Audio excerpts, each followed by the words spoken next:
Hello, good afternoon. Hello, I'm Karina Rotenstein. I'm the programmer of the TIFF Industry Conference, and welcome to our last and final masterclass with Doug Liman. And it's also our last day of the conference, our last session, our last everything.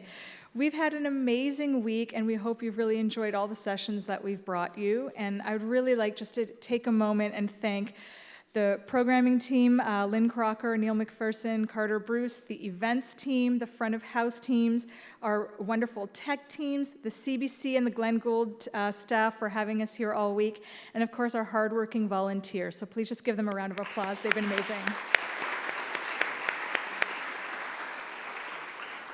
And because it is our closing, we also have a 2-hour cocktail today, right after this session, 2 hours.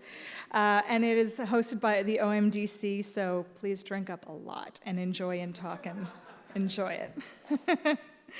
So we've had a VR afternoon here. We've had a creative panel, a business panel, and now it's time to get back to the essentials of storytelling in the new space, in the new technology space. So, of course, who are we going to have? None other than director-producer Doug Liman. You know him from films such as Swingers and Go, Mr. and Mrs. Smith, Jumper, The Edge of Tomorrow, The Bourne Identity, and series, the executive producer of TV Suits. He is also the co-founder of 30 Ninjas, a VR digital and interactive company, and with whom they are launching their new series, Invisible. Now, you're probably wondering why there's an extra screen on that stage. Doug could not join us in person, but because this is an afternoon of virtual reality, we do have virtual Doug. He will be joining us via Skype. And hosting the session today is Michael Lerman. He's the acting head of programming and programming of TIFF's primetime program, the TV program here, which is fantastic. So please join me in welcoming Michael Lerman and Doug Liman.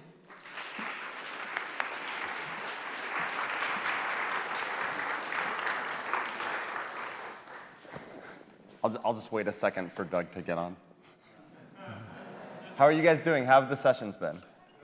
Can we get a round of applause for Karina, who's been doing such an amazing job programming?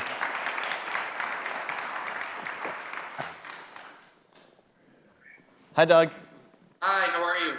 Can you hear us okay? I hear you perfectly. Can you see me or no? No, I can't. Okay.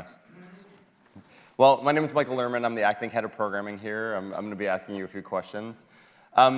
Today's session, we're going to be talking about your new VR project, but I wanted to kind of trace through your work and your entire body of work so that we can kind of see your journey to get to where you are and what's leading you to this. So I guess my first question is, when did initially you figure out that you wanted to be a storyteller, you wanted to be a filmmaker? Actually, I think I have on my phone a picture of that when I was about 8. Yeah. So it's all I've ever wanted to do is make movies. I mean, I don't remember ever wanting to do anything else. And you know, even before I knew there was going to be a career, I'm just seeing, like, I literally have, if I can't find it in 2 seconds,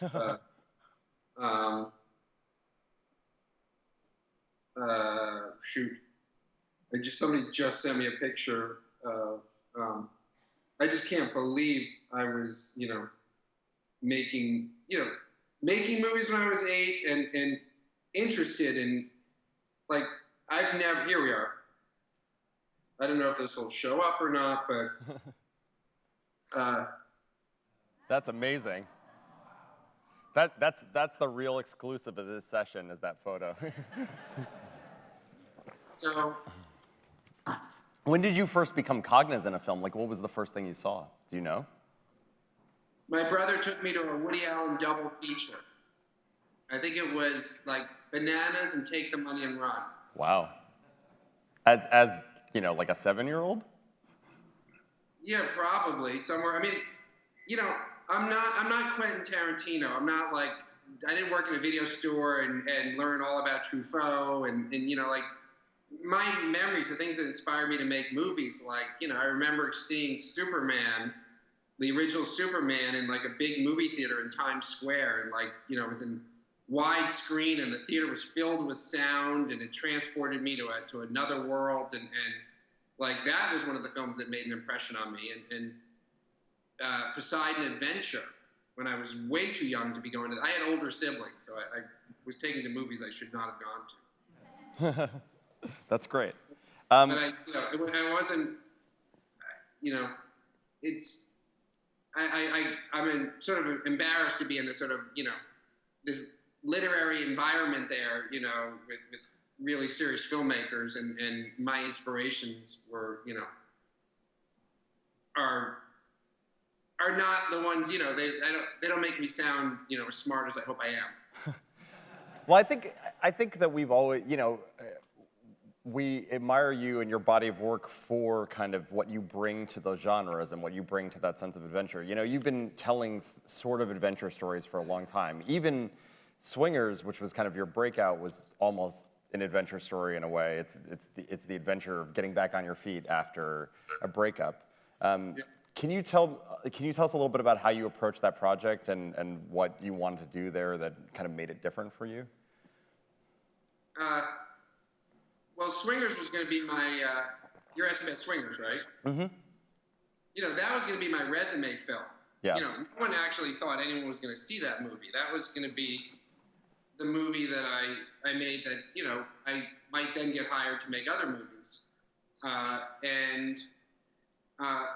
Kind of the most radical aspect of making that movie was because we could not raise any money for that. And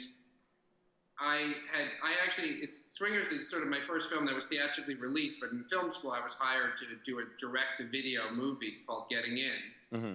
And I really didn't have control of the process. To be honest, I was hired because I had a lot of friends who producers could get to work for free or cheap.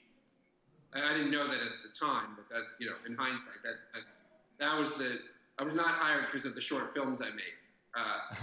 Made because I'm gregarious and have a lot of friends, and they believed I could convince those friends to come work for free.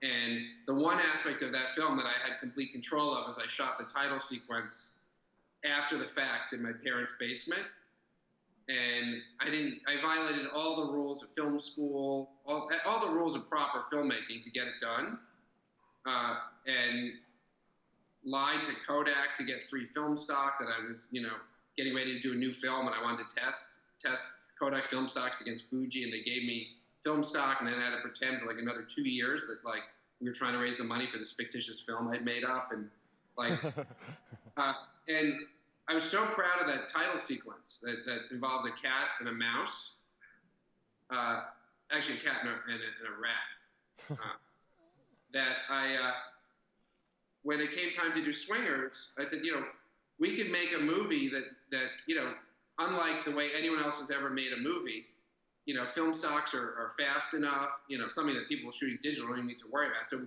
we basically shot Swingers like it was a digital movie, 10 years before people made the first digital movie. It was like no lights, no crew, and, like you're shooting a movie with an iPhone, but I was shooting on film, and, and I convinced people to do it by showing them this title sequence and saying, I tried this with a cat and a rat. I'm ready to try it on humans. It sounds funny, but it actually worked. And I was able to raise a little pot of money, $200,000, which back then, because you had to shoot on film, and just the film stock would normally cost, a couple of $100,000 in processing before you even had a camera or actors or a set or a script.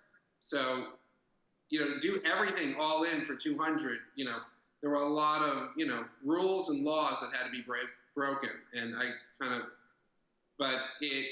think the film is much better for having been put in that place. I think had Swingers been made as a conventional studio film, it wouldn't be nearly as compelling as what we shot, because we were forced into sort of leaving our comfort zone. And because of that experience, I've applied that in, some films like Go, I didn't have enough money either. So I was sort of forced into doing that. And then after that, I've sort of had to sort of do it to myself, whether I push myself into genres I've never done, or trying to just push myself in some way to recreate the experience I had on Swingers, with my back against the wall and having to come up with a new way to do things. Do you feel like that has informed a lot in the projects you've chosen? Or do you feel like it informs the way you approach the projects you choose? I think it informs both the projects I've chosen, because I keep switching genres, and it's just the fact that, when I was making Bourne Identity, which I'd made, basically Swingers and Go, made 2 small independent movies, and suddenly I convinced Universal to make Bourne Identity, which is like a $50+ million action movie. And, I had a lot of battles with the studio because, they were trying to make it more conventional than I wanted to make it. And, and I was trying a lot of ideas out, and Stacy Snyder, who's running Universal, used to yell at me that this wasn't my $50 million film school, and I'd fire back, and, of course it is. Like, I made a $200,000 movie. Like, you really think I know how to make a $50 million action film? I'm learning. Figuring it out. All I know is I'm not going to just copy what other people did. I'm gonna try to do something different, and if nothing else, just for the sake of being different. And so changing genres within a genre, if it's like Bourne Identity, that's no shortage of spy movies. In fact, sort of ironic, I'm actually here in London editing my second Tom Cruise film, and when I was making Bourne Identity, someone on the set had the Mission Impossible ringtone on their phone, and it used to drive me nuts. I was so jealous. It was like, no one's ever going to see my movie, and everybody's seen Mission Impossible, and they have this cool theme, and I would get so like, how am I going to? I don't stand a chance against something as iconic as Mission Impossible, of people even remembering my movie. So. And that was my first experience sort of doing something in the mainstream where, like, there was an actual attempt to attract an audience, right? Because Swingers, I honestly didn't think there'd be anybody who saw that movie who I wasn't in the room with showing it to. Like, somebody hiring me. And Go, I knew I was making something that, was going to be really interesting, but really hard to market. So I wasn't really expecting people to see that. I expected people to find it. It's still my best movie. And then Bourne Identity is the first one where it's, okay, real money's being spent, you're going to have to attract an audience. And then, obviously, I've stayed on as a producer, but as a director, I moved into romantic comedy with Mr. and Mrs. Smith, worked in special effects with Jumper and Live, Die, Repeat, or Edge of Tomorrow, depending where you are, what it was called. Since then, I've shot a teeny war movie for a couple $1 million, and I've also shot this film I'm editing here in London with Tom Cruise, and I also went off and shot Invisible, a series in VR. So, that statement that Stacy Snyder made all those years ago about, this isn't your film school, like, to me, everything's a film school. Like, I don't necessarily want to know how to make something when I start out. I want to know how to do it by the time I'm done. And nowhere was the challenge greater and more exciting than setting out to make Invisible, which had no rules when we started. I mean, the rules of how you tell a story in VR in 360, it wasn't just that I was in film school. Like, I was, everybody involved in it, my fellow directors, producers, like, everybody was trying to figure it out. Versus, like, Bourne Identity, where, I had, the producers I brought on, because I developed it myself with no other producers, and then eventually, when it got greenlit, they were like, you have to bring in some professionals who've produced movies before. And immediately I started butting head with those quote-unquote professionals, because they were like, this is not how you make a movie. And they'd be like, let me tell you how we did it on Under Siege 2, which was a direct quote. And I'd be like, well, let me tell you how, and I'd say, like, well, let me tell you how I did it on Swingers. And he'd be like, Swingers look like shit. And I'm like, okay, well, he went there first. I'm like, well, to be honest, a lot more people like Swingers than they like Under Siege 2. He's like, Swingers look like shit. We're not making a movie that looks like Swingers. And the reality is Born Identity looks like Swingers. It's, you know, it's the same thing. The camera's just on my shoulder and I'm filming actors. But, you know, the difference is on Born Identity, there were people who were acting like they knew what they were doing, and they did know. They knew how to make a certain kind of movie. Not the movie I wanted to make, but there was, you know, people have been making movies a long time, great movies. You know, movies a lot better than Under Siege 2. There's a lot of institutional knowledge. VR, you know, is that experience I love having of figuring it out and learning, but not in an environment where anybody's trying to tell me, you know, they know what they're doing, because nobody knew.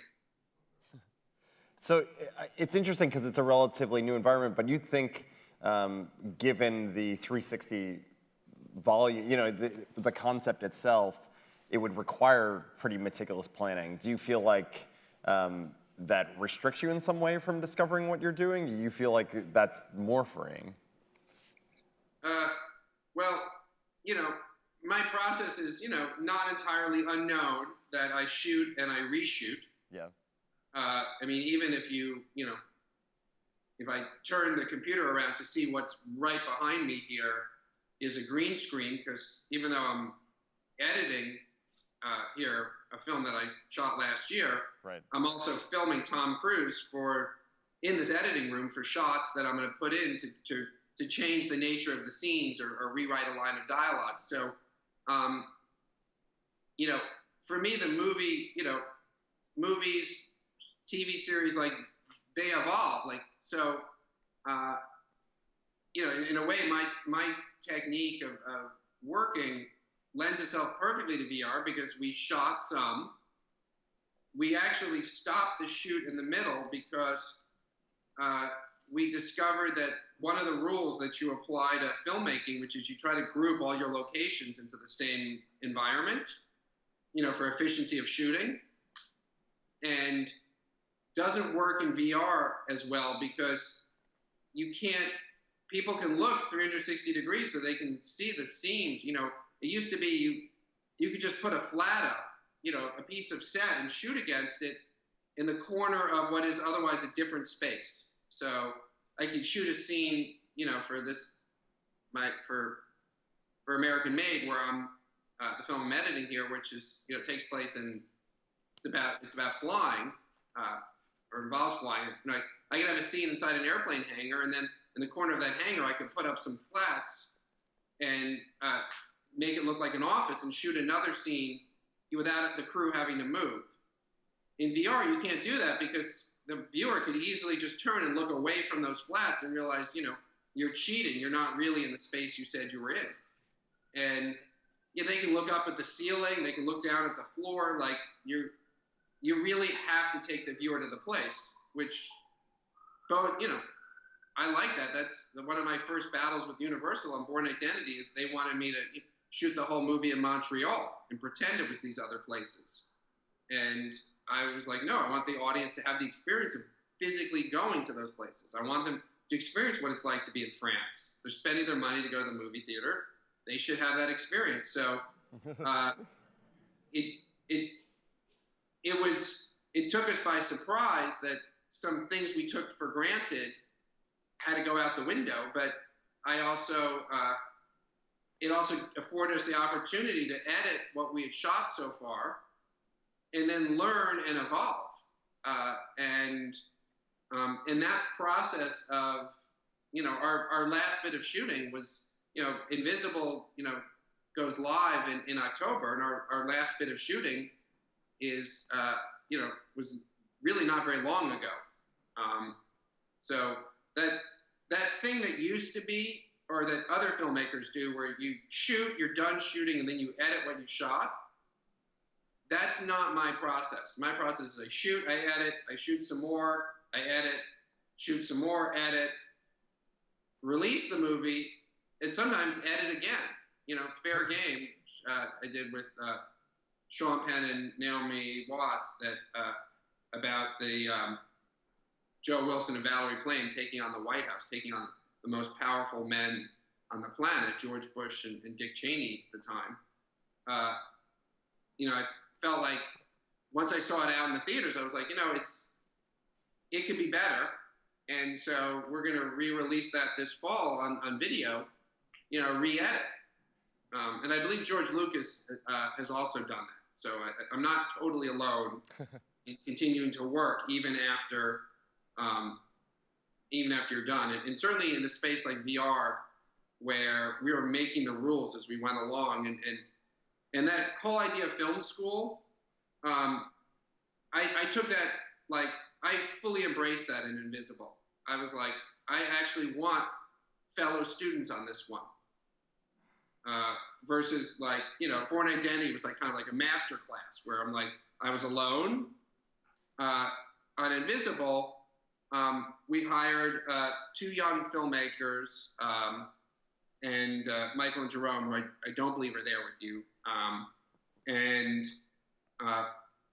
the 3 of us started out trying to break, just experiments how to do this and how to do this in a we wanted it to be cinematic VR, because a lot of VR that we'd seen up until this point it felt like it was like a film of a play. It was actually less involving than the conventional filmmaking, and we're like, how do we make it cinematic? How do you move the camera? Where do you put the camera? And still give the audience the experience of being able to look around and control some of the experience of where they look, but also make sure that wherever they look, there's a robust experience awaiting them. So, and then even our starting out class of 3 expanded. Jelena Chatlock, who I know is in the audience with you, joined. Simon Crane, who worked as my second unit director on Mr. and Mrs. Smith and on Live, Die, Repeat, and who's done Star Wars, and he did World War Z, and he joined us because we needed more brain power to help us figure out how to do really dynamic action in VR, and we all were learning from each other, and it really was it was amazing, given that I started out with making movies as film school. With Invisible, we really did create a film school. So tell us a little bit about the show. Tell us a little bit about what it's about and what you were kind of setting out for it to be. Well, Invisible follows a very powerful New York dynasty, the Ashlands, and with a dirty little secret as to how they have been such a powerful dynasty for so many years. And you could probably guess what that superpower is, what their secret is. It's a superpower, and you'll probably guess what the superpower is. It's when the story starts, the dynasty is falling apart, and there's sort of an epic battle for control over the ability to be invisible. And one of the things that excited me, besides it being such a compelling story, Melissa Wallach, who wrote Dallas Buyers Club, Academy-nominated writer, wrote the scripts, is that the idea of doing action where one of the characters is invisible was something that really excited me. It's because I am interested in action and smart action, which is hard to do because in general smart people avoid action, but also stuff you've never seen before. It's part of why I change genres. Besides just that I want to learn and grow and try something new, it's also my biggest fear is repeating myself, like doing a shot that I did before. Something about that terrifies me. And VR was obviously a chance to, nothing I was going to do in Invisible was going to be something I ever did before. And obviously the idea of how you could immerse an audience in action in VR, is a really, really exciting idea, and something that when Simon joined the team, helped us realize how to do it. But again, Simon had never done VR either. We're all learning from each other, and we're learning by shooting and editing, and because the thing about VR, like, you don't even get to play back what you shot right then and there. It has to be stitched together. So I and Simon are the oldest people in the mix, so we're the only two that probably ever had the experience of shooting on film where you really did just shoot and you didn't get to see playback until you got dailies. Because say on Swingers, I didn't even, there's no video village. I mean, there would be no reason to have a video monitor because I was operating the camera. Same thing on Bourne Identity. I had producers and I gave them little handheld monitors. And there was a transmitter on the camera so they could see what I was shooting, but it was an illegal transmitter actually that came out of Canada. It was illegal out of the United States. And it was such that if they brought their monitors too close, little portable televisions, if they brought it too close to the camera, it fried the television. And they had to buy these televisions themselves. And so, it kept like a zone around me. It sounds like I did it on purpose, but I didn't. But it a sort of producer-free zone around me while I was making Go. You talk a little bit about the stitching and not about it being able to see instant playback, but how's the editing process different for you? It's the same thing where I actually edited a movie on film. So I remember what it used to be like, which was you would talk about the edit, and then you'd have to leave, and the editor would have to do it, and that involved like the mechanical process of taping film together, literally with tape, and it was very laborious, just the technical aspect. So you would give a note, and you wouldn't get to see it for a day. Like, that's how it worked when I started out. And VR is the same way. Everyone's spoiled today because, with Final Cut or Avid, you give a note and you see it instantly.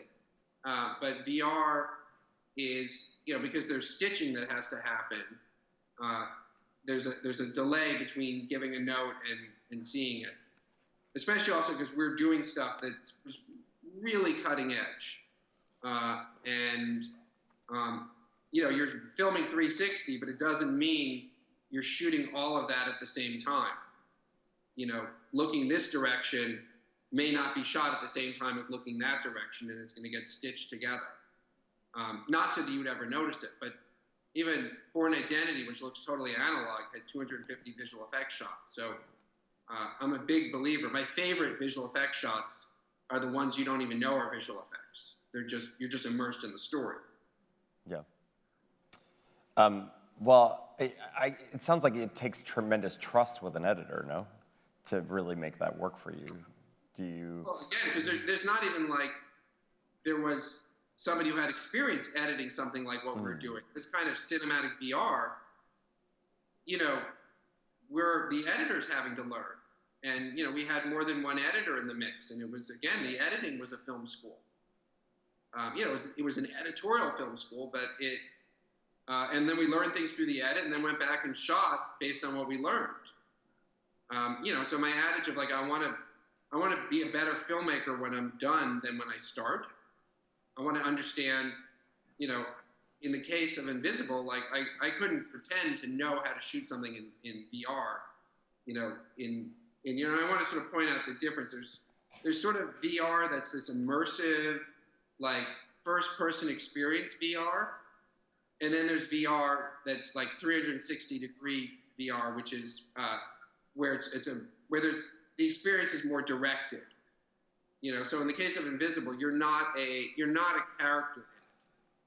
Not that you couldn't be in a moment, but we're controlling the experience more. You don't get to move where you want to move. We're putting the camera in a particular place or moving the camera along a trajectory that we've chosen. You just within that can choose which way you want to look. Well, I'm going to open it cinematically, right? Yeah. Not a lot of VR is like, oh, if I look over here, I see a wall. Yeah. Or I look over there, I see a wall. Like, what's the point of doing that? Don't shoot it in VR. Like, Invisible. Invisible was written from the beginning. Right. To the scenes were conceived of. So for VR, means sometimes more than one thing is happening at the same time. So that if you choose to look some other direction, there's story happening. Did you want it to make it that you were intentionally trying to watch it several times to see everything? I wanted the audience to have the experience of feeling a little bit in control. Yep. But not, so I want them to have the experience of feeling like they're in control while still controlling enough of their experience that it's a good experience for them and it's a cinematic experience for them. Right. I'm going to open it up to the audience in a second, but I wanted to ask one last question. Do you think you'll continue to work in the medium? Yes, well, I have a VR company, and from what we've learned on Invisible, we're starting to apply it on new work that we're doing, and so, yeah, this is I think audiences are really going to dig Invisible, and so we'll be doing, I'm sure we'll be doing more of that series, but also, I know a lot more now than I knew when we started, so I want to keep that learning curve going. Right. Okay, well, does anybody have any questions? There's mics coming around, so I'm trying to see out there. We'll start over here. Hi, Mr. Lyman. Thank you very much for today, by the way. My name is Joshua Young, and I don't really quite, I know my question. It's been rattling around in my head for the past 2 days when it comes to virtual reality, but I haven't quite been able to put it together, so hopefully you can help me translate this one. Okay. I'm fascinated with emotional immersion when it comes to virtual reality. And have you thought about or figured out or are planning to figure out an idea when it comes to having a first-person virtual reality experience where the person can look everywhere, be everywhere, but still, use sound, use techniques to have them have you tell the story and direct them to where they want to be. Kind of like, the experience we have right now between audience and movie screen. So basically, have them still be an observer, but not make them feel left out from the experience, or make them feel kind of like ignored by the characters. Do you know what I mean? Yeah, well, the word that you started with, that really for me is the gold standard, is emotion. And that's whether you watch TV, movies, VR, if you can't get emotionally involved and feel emotionally connected to the characters, what's the point? So, and VR poses really unique challenges. A lot of stuff that I've seen in VR, people just feel far away and you don't feel like you're with them. But some of what you're talking about, where you sort of feel like you can look around and not feel left out, like you have that experience in Invisible. It is directed, but some of our inspiration came from, going to things like Sleep No More, where you kind of can walk around and see sort of, you feel like you're in control, but meanwhile, it's also someone staging the storytelling. I think, Sleep No More is a little bit, it's hard to tell what the hell that was going on there story-wise. Invisible, I really wanted you to have the experience of being in control, but at the same time, Melissa Wallach's an amazing writer, and she created an incredible world, and that really builds to a dramatic climax at the end of the web series. So I didn't want to be a risk that you just wander and you miss the story. Over here, down there. Hi, Doug. Cameron Scott from South Africa. I just wanted to ask you a question. First of all, great work with VR, and I love the philosophy of breaking the rules and not knowing what you're doing when you go in and knowing something when you come out. I just wanted to find out from you, what do you think the coolest thing or the coolest moment you've ever had, and what's something that you think is really, really cool that you want to do going forward into this new territory that you're aiming to do or aiming to find or In seeking VR. out? Yeah. I'm hoping for I've had experiences, shooting some of my action films, where, shooting the car chase in Bourne Identity, where I'm in the car with Matt Damon, and there's a stunt driver.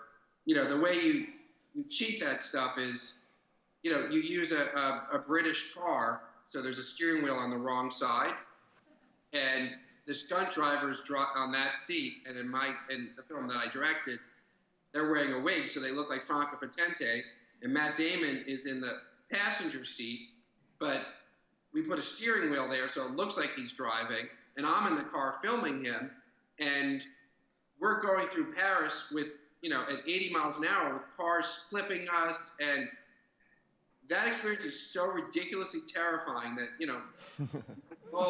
the thing I want to do is I want to give an audience, I want to have enough of a budget, and I think Invisible teases what this could be, because we had Simon, who's a brilliant action director,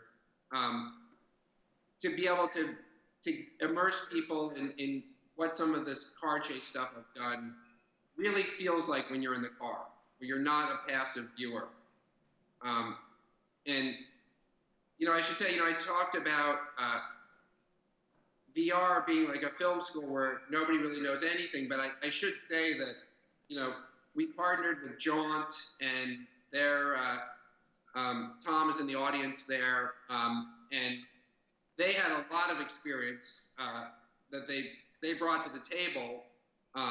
We just, so we had, it's not that we didn't have teachers, and Condé Nast, has an amazing creative department, and Jed, who was at Condé Nast originally and then became a producer on our show, had, brought storytelling, and Jelena Tatlock, who, is Emmy nominated, who's also in the audience there, and works as a producer and a director.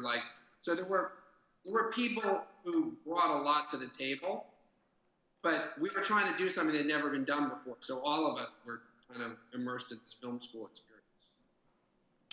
Over here, right there.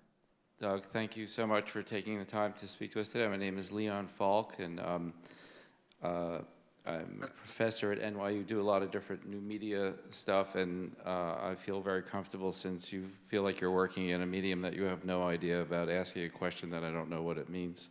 But I'm asking it was kind of in that world here.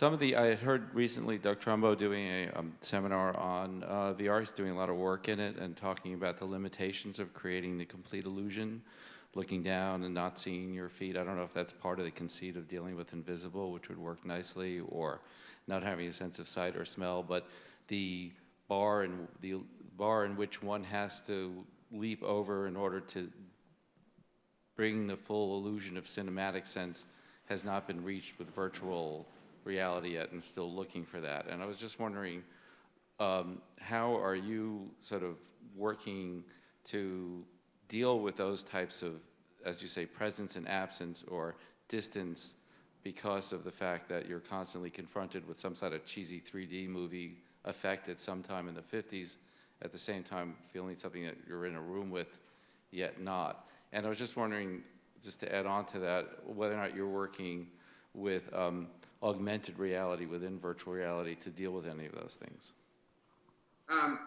It's a good question. So, the idea of missing your feet, that's a version of VR where you're playing a character, and that's something that I'm interested in exploring more in terms of how that could be done narratively, where people are looking right at you, and then you would want to see the feet. But mostly, my process just as a filmmaker in general is a rebellious process. It's looking at things and going, I don't like that. When I set out to, do Bourne, and it's the biggest sort of analogy to this, because it's for reasons I'm about to say. Like, I was like, I don't want it to look like a James Bond movie. and I don't want it to look like this, and I don't want it to look like that. And there was always like a lot of like what I don't want it to be. I don't like that. And and those were the James Bonds that were sort of in the 90s, because the early James Bonds I loved, and the James Bonds that followed Bourne, I quite like a lot. And in VR, there's a lot of stuff out there, and we would look at it and go, okay, well, I don't want it to look like that. That's not emotionally involving, or that suffers from the technical things you're talking about, or and yes, I don't know if I use the word augmented reality, but there's a definite place for visual effects in VR, just to finish completing the illusion of it. It's unrealistic to think you can just put the camera in there and it can shoot 360 degrees and not film the thing that's holding the camera, or not film, I mean, you can do something like that, but you're going to be very limited in what that camera does. That's why I started talking about, possibly you split the scene in two. And so, one of the upsides of VR is, you have all these cameras pointed every which way. You could pick and choose. So, cameras, 1 through 7 are from take 1, and 8 through 12 are from take 7. Or maybe they're not even the same take. Maybe you shoot it separately so that the equipment holding the camera and whatever crew needs to be in there, especially when you're doing action, are first on one side of the camera and then on the other. But it is a visual effects intensive process right now if you want to be cinematic about VR. Over here. Hi, I have a question about, you mentioned that these projects are conceived of in VR, so conceived of with narratively, where you can look somewhere and something is happening. I'm curious how that script looks and how that's actually, like, is there a narrative through line as an outline, and then a script, and then you have parallel lines that are augmenting your main narrative through? How does that conceived? How is that executed? How do you use that as a template? That is a great question, because our scripts look insane. Because there are multiple things happening at the same time, and by the way, the other component of that is that Invisible is going to first premiere on Samsung, and then it will come out on Jaunt's platform and Condé Nast's platform. I had 3 great companies behind me, but their technology for how a show is even watched, and say how audio is handled, they don't all use the same technology. And so there was a lot of technical development that went into Invisible in terms of, making it so that it could function on all these different platforms, because, like while I was directing, I'd have, multiple headsets in my ear, and I'd be hearing more than one conversation at the same time, because there's different people, depending where you look, there's different things happening and different story happening. And it's, that was, and, the only way it happened on set was because it first happened in the script. So, the scripts had to be conceived of, that it almost like you wanted a holographic computer. Like, it's the regular Final Draft software doesn't give you the ability to sort of be like, oh, there's this scene and this scene happening at the same time, and you can look at that one or look at this one. Like it's, and I'm known for sort of challenging the people that work with me, and certainly we put Melissa Wallach through the paces, because she's award winning, and she's award winning, with a more conventional format, and there's just nothing if you really want to embrace VR, the script's not going to look like a regular script. Over here. There. My name's Evan Marsh. It's a pleasure. Hey, Evan. I was just curious, because hearing you talk, it definitely sounds like you go by the beat of your own drum. And I'm just curious if there's any decision you made in your career that distinctively kind of you feel really set you forward. Like, for example, I read that you flew yourself to Robert Ludlum's house to get the rights to the Bourne films, and like something like that could arguably be like put you where you are now as opposed to somewhere else? And if there's anything that you've done in your career that you feel like really kind of catapulted you forward? Yeah, I think I started talking about it. First of all, I grew up, I was a really annoying child to my parents. Because I always would ask, why not? Like, we said so just didn't really work with me. And I brought that attitude to film. Maybe because my parents never punished me. They would say, don't raid the liquor cabinet while we're gone. And then I would, and then my sister would rat me out, and I still wouldn't get in trouble. So, I mean, those experiences might have been really formative. And then Swingers, we broke so many rules. Swingers we actually, normally I talked about how you try to organize your shooting so that you put things together and maybe so the crew doesn't have to move, you don't waste crew time moving locations. Swingers, we organized our shoot schedule around the things most likely to get us arrested were put at the end. And we didn't get arrested, we got away with it. I don't even understand to this day how we got away with some of the stuff we got away with. Shooting along Interstate 15 outside Vegas with, 8 police cars all around us trying to figure out if we did or did not have a permit because we were lying to them. And we maintained the lie long enough for me to get the scene done. And then they realized we didn't, but they let us go. Maybe if I had been punished, I might have been dissuaded from taking risks, but because taking risks has always been rewarded, it has pushed me to take more and more risks, including, trying to do something in VR. I could live very comfortably just doing what I know, regular, boring, two-dimensional movies. But I'm like, I'm going to take a chance and, really push myself into the unknown. The other thing probably is I've also failed. I talked about the successes, but I've also fallen flat on my face.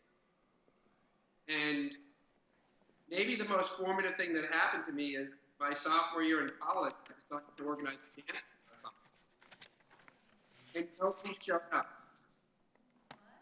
And it's 24 hours of nobody showing up. Sorry, Doug, the sound cut out a little bit right at the pivotal moment there when you were telling us. I said probably the thing that was most pivotal for me, because I talked about all these successes and not the failures, but probably the thing, if there was a moment that I could point to and go, that was the moment, is sophomore year in college, I organized a dance marathon, 24-hour dance marathon, and nobody showed up. I was in a hall that could hold 1,000 people, and there were maybe 7 people there. Wow. And I had to suffer through that for 24 hours.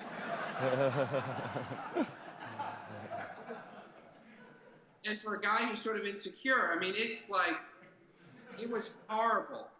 And I came away from that somehow going, failure's not so bad.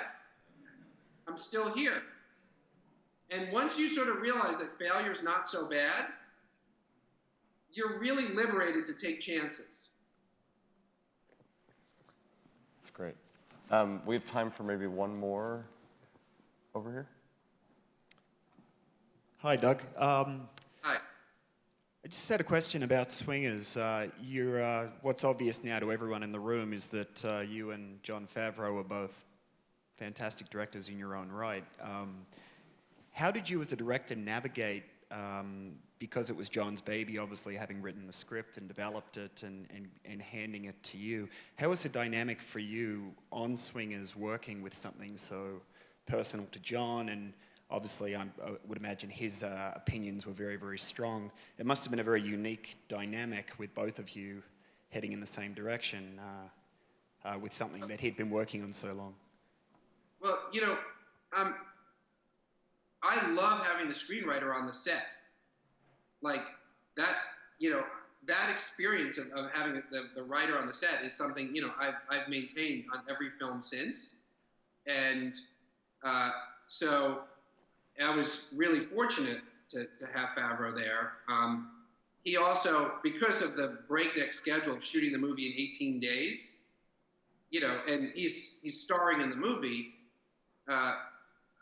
it was, I think, had we had 35 days or 40 days, there might have been all this time around a craft service table for him to sort of second guess what I was doing.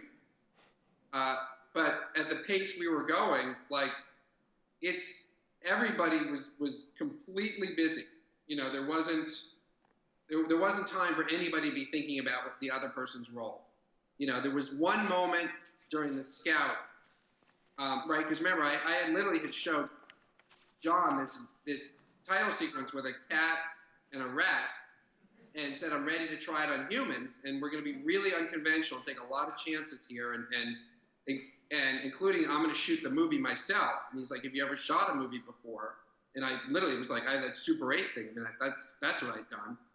And he's like, obviously nervous, and then he caught me reading Basic Home Lighting, movie lighting, because I wanted to make sure there wasn't something rule I didn't know. He's like, are you sure you know what you're doing here? And that was it. After that, somehow I got him past that moment, and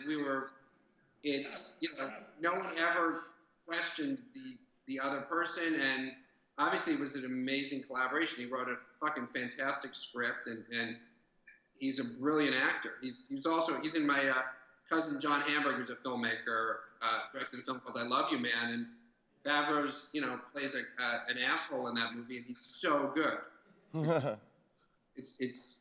He's just a brilliant actor. So I've been super fortunate to work with like amazing writers and amazing actors, and some of them have gone on. Tony Gilroy, who wrote Born Identity for me, went on to direct Michael Clayton, which is a brilliant movie. So I just consider myself fortunate to have lucked into such amazing collaborators. Well, I think we're out of time, but I wanted to thank you so much for coming and telling us these inspiring stories, and also we look forward to seeing Invisible this fall. So, yeah, it'll be out in October. Thank you. On Samsung first. Yeah.